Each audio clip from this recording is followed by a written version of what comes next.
Assalamualaikum warahmatullahi wabarakatuh. Hai teman-teman semuanya, perkenalkan kami dari kelompok 2 yang terdiri dari Anissa Aditriadi, Ayu Puspita, Dinda Triyuliani, Neng Eliasi, dan Yeni Taryani. Di sini kami akan membahas tentang materi perbankan. Apakah teman-teman tahu apa itu bank? Bank berasal dari bahasa Italia banca yang artinya bangku. Jadi, bangku ini digunakan sebagai tempat pertukaran uang yang digunakan pegawai bank untuk melayani aktivitas menabung. Bank adalah suatu lembaga keuangan yang memiliki kewenangan untuk menghimpun dana dari masyarakat dan menyalurkannya kembali kepada masyarakat dalam bentuk pinjaman modal kerja untuk meningkatkan taraf hidup masyarakat umum.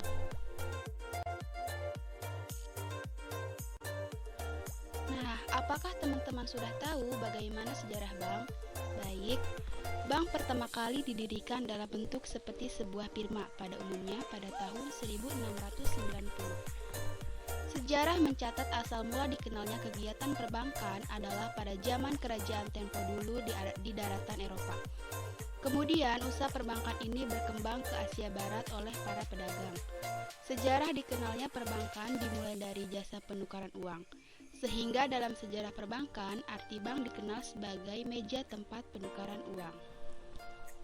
Kegiatan bank penukaran ini sekarang dikenal dengan nama pedagang valuta asing, money changer. Kemudian, kegiatan operasional perbankan berkembang lagi menjadi tempat penitipan uang, yang sekarang dikenal kegiatan simpanan dan berikutnya berkembang lagi dengan kegiatan peminjaman uang. Nah, untuk jenis-jenis banknya itu sendiri terdiri dari bank sentral. Untuk bank sentral ini pusatnya bank dalam sebuah negara. Tugas dari bank sentral sendiri bertanggung jawab untuk mengatur dan mengawasi kegiatan-kegiatan lembaga keuangan dan menjamin agar kegiatan badan keuangan tersebut berjalan dengan lancar dan dapat menciptakan tingkat kegiatan ekonomi yang stabil. Dan yang kedua, BPR atau Bank Pengkreditan Rakyat.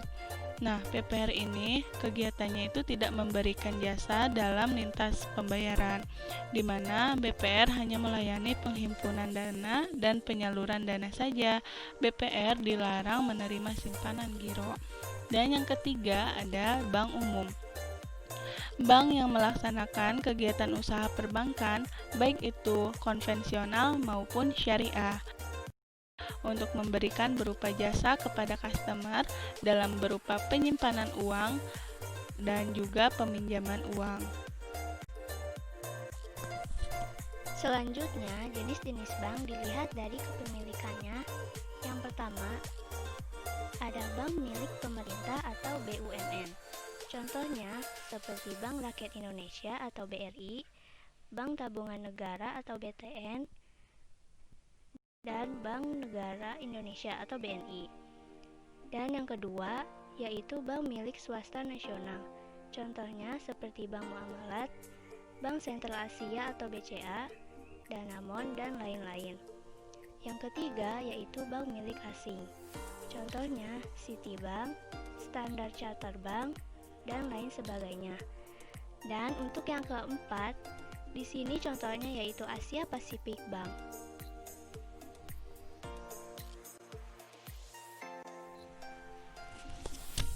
Selanjutnya, jenis bank yang dilihat dari status adalah kemampuan bank dalam melayani masyarakat dari segi jumlah produk, modal, hingga kualitas pelayanan.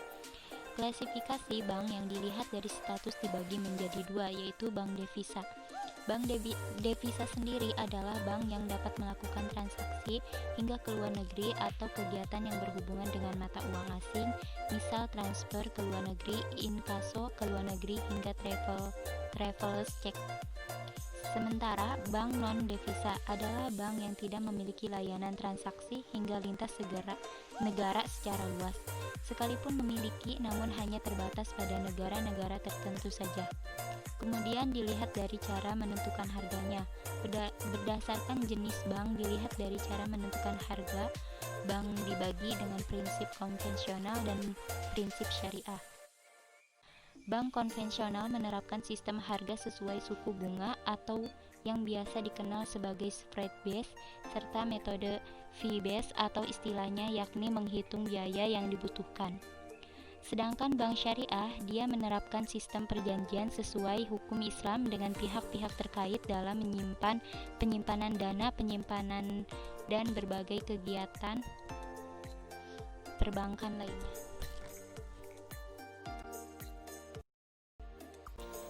Peran bank dalam ekonomi yang pertama dapat dijadikan wadah untuk menghimpun dana masyarakat. Dana yang terkumpul disimpan oleh bank untuk digunakan menjadi bentuk lainnya. Semisal kayak pinjaman kepada orang lain. Nah, dalam hal ini, bank akan memberikan bunga yang merupakan keuntungan oleh bank atas pinjaman yang dilakukan oleh orang tersebut. Terus juga ada menyalurkan dana yang ditabung di bank tersebut menjadi bentuk lainnya. Misalnya, kredit usaha rakyat. Nah, selain untuk membantu masyarakat lebih produktif sebagai awal peminjaman modal untuk usaha, kredit yang diberikan juga dapat membantu memajukan perekonomian rakyat. Nah, dengan semakin banyak nasabah dan roda perekonomian masyarakat semakin maju, akan mendorong pendapatan masyarakat dan juga nasional meningkat. Dengan peningkatan pendapatan masyarakat akan meningkatkan kemakmuran dan perekonomian masyarakat. Lalu mengatasi kemiskinan yang biasanya ada di setiap tempat. Yang terpenting usahanya dan kerja keras agar keluar dari kemiskinan dan bangkit untuk sukses dalam membangun usaha. Terus ada juga perannya mengatasi pengangguran yang banyak terjadi, terlebih yang ada di kota besar.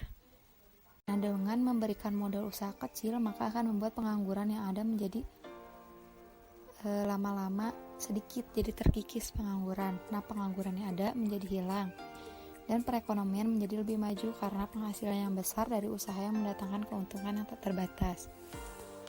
Terus perannya juga ada membuka lapangan pekerjaan karena bagi yang dapat menjalankan usaha dan berkembang menjadi semakin besar membuka lapangan kerja baru.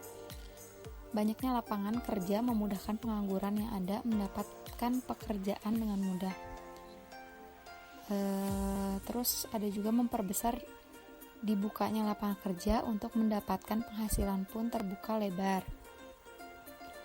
HR Management for Banking Industry, arus barang dan jasa semakin lancar. Nah, dengan begini maka perekonomian semakin lancar dan meningkatkan pendapatan kemakmuran masyarakat.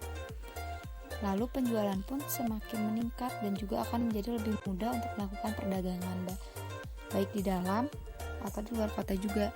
Semua ini dimudahkan karena dapat ditransfer dan barang dikirim sesuai alamat yang diminta. Lalu ada juga perannya membantu masyarakat mendapatkan dana segar untuk merubah kehidupan dengan menyuntikkan dana segar dari masyarakat.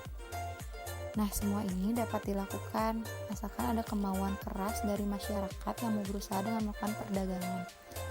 Terus modal yang diberikan, beberapa bank memberikan kredit ringan tanpa agunan, sehingga bagi masyarakat miskin yang ingin merubah nasib bisa mendapat kredit dengan mudah. Syarat yang diajukan pun ringan, misalnya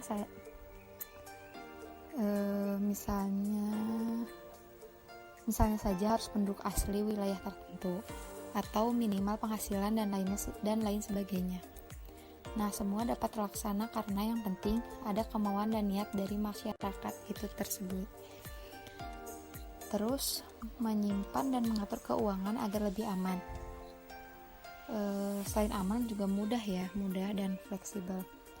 Misalnya kayak gini. Kita bepergian jauh dan tak mungkin membawa, dan kan kita pergi bepergian jauh terus gak mungkin membawa uang banyak kan. Nah, yang kita dapat lakukan kan menyimpan uang di bank yang ada kartu ATM-nya. Nah, jika kita perlu uang tersebut kita dapat mengambilnya di ATM terdekat. Nah, cara ini sangat efektif dan mudah untuk dilakukan sehingga kita tak perlu memegang uang terlalu banyak. Kita juga dapat melakukan deposito untuk tabungan anak ketika beranjak kuliah nanti. Nah, biaya kuliah yang begitu besar dapat membantu untuk menyimpan uang dan mempersiapkan untuk kebutuhannya di masa mendatang.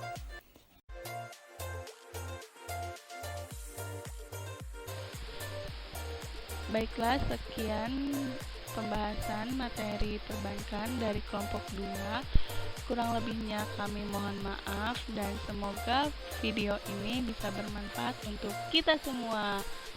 Wassalamualaikum warahmatullahi wabarakatuh. Thank you guys.